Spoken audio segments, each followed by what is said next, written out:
Today I upload 4 times a week, Tuesday, Thursday, Saturday, and Sunday, but usually and lately, I upload every single day. So if you haven't subscribed, please do so. If you have, you're awesome, you know it. Kisses, hugs, all of that.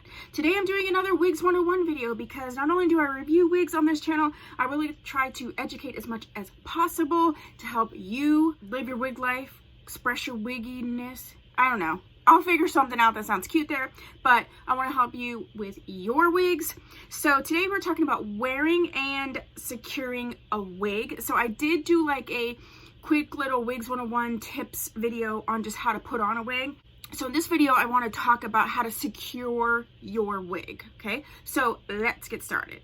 The first thing to securing your wig is to use a wig cap. Now, I do have a wig cap under here, and there's different types of wig caps.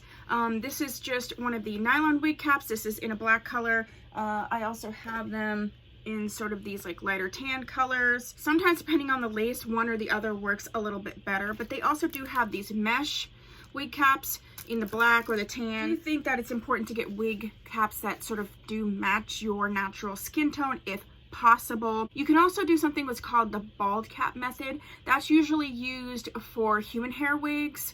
I don't do that method, but there's tons of YouTubers that do. I'll try to link some down below. I know Dominique, I think it's Dominique A, she does that. I'm pretty sure I have seen Brittany from the Hearts and Cake 90 and also Wigs to Waist Length. I think they do videos where they do more of the bald cap method. And probably Miss Muffin is My Lovers, I think that's her name. So I'll try to put those down below. If I don't, just comment and I'll put them down below. But they do more of those bald cap methods, so you would want to look into someone who has more experience in those. Once you have the wig cap on, there's also combs that you can use. Most wigs come with combs, some do not. I often try to make sure that people know that. Let's check. Let me just grab her. This is Janet Collections Doris. So she comes with 2 combs in the front and also a comb in the back. These are just regular sliding combs. They do have combs in some wigs or combs that you can add in that are like the pop ones where you'd slide it in and pop and secure them. So those are 2 options for combs. If a wig doesn't come with combs, you can sew them in. I do have some wig combs here, and I'm going to do a video on how to add combs to a wig that doesn't have them, or to how to add additional combs if you need. Like for instance, this one has 1 comb right here, but you may want it in different places or what have you. So I am planning on doing a video like that. If you want to see a video like that sooner rather than later, put that down below. The next thing is the adjustable straps. So this one from Janet Collection, and most of the ones that I have that have adjustable straps have sort of these like bra strap situations where you just kind of pull it out like you would if you were taking your bra strap off, and then you just put it in where you want it so you can bring it in closer or farther away. Wigs that I have from the Wig Company though, they actually have Velcro straps. So hold on, I haven't reviewed this girl from the Wig Company yet. This is new Kylie, but if you can see back here, she actually has a Velcro strap, which is also nice. I don't necessarily have a preference. I would say though, if potentially you have sort of a more sensitive scalp, that the Velcro strap might just be more comfortable.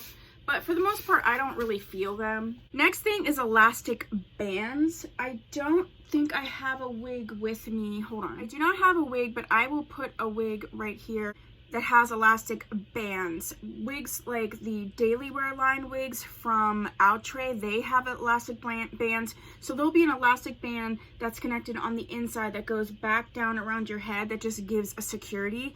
Also, the wigs that I have from the Wigo line, which is the Wig Types line, those all have elastic bands in them. So you can check those out. I have playlists for both.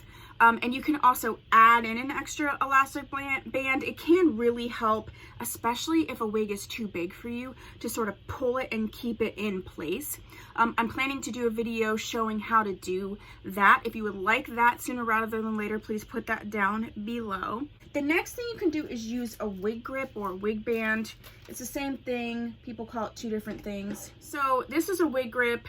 I have a video on how to use a wig grip, but you can see they have these like fibers. You put this wig grip on, you know, matching your head size, and then you would put the wig over top of it, and basically the wig sort of catches the fibers so that it doesn't, it's like a gripper. Like I said, I have a whole video on those if you want to learn more about those and learn how to use them.